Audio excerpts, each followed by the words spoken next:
हाय learners, आज आम कथा 60 डे 60 कॉन्सेप्ट सेकेंड वीडियो रे राइट टू फ्रीडम रे आम आज जानिबा आर्टिकल 19 विषय केवल जेहेतु शॉर्ट वीडियो आपण माने आज केवल आर्टिकल 19 रे जहाँ जहाँ अच्छे आपण जानतु। Article 19 protection of six freedom दिखाई आर्टिकल 19 रे। प्रथम फ्रीडम कौन?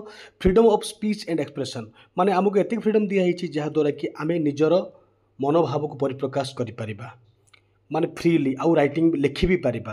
तेणुक विभिन्न प्रकार लेखक विभिन्न प्रकार कमेडी जहाँ भी कहते यहाँ हूँ आम राइट टू फ्रीडम। माने आमे आम इच्छा अनुसार किसी कहीपर किंतु जहाँ दायरा अच्छी ताहा समय कानून अनुसार ताहा परिवर्तन हम।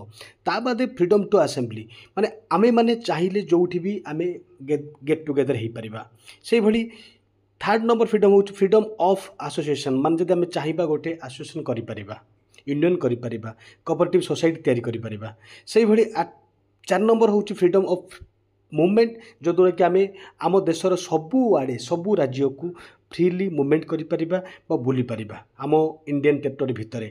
5 नंबर फ्रीडम हूँ freedom of residence and settlement. आमे चाहिए भारत वर्षर जेकोसी जगह को जाई मध्य आमे घर करिकी रही पारिबा, किए बारण करि परिबे नाही। आउ शेष नंबर फ्रीडम हूँ freedom of profession, occupation, trade और बिजनेस। आमे चाहिए जेकोसी जगह को जाइकरी निज बिजनेस तैयारी करि परिबा, निज व्यापार वाणिज्य करी आमे सेठी रही परिबा। यह हूँ द राइट टू फ्रीडम रो प्रथम आर्टिकल रो 6टी पॉइंट। ये 6टी पॉइंट को मन रखियो जो द्वारा कि अपन एग्जाम रे बहुत काम दब। आमे पुणी नेक्स्ट कथा नेक्स्ट वीडियो रे नुआ कॉन्सेप्ट रे। धन्यवाद, नमस्कार।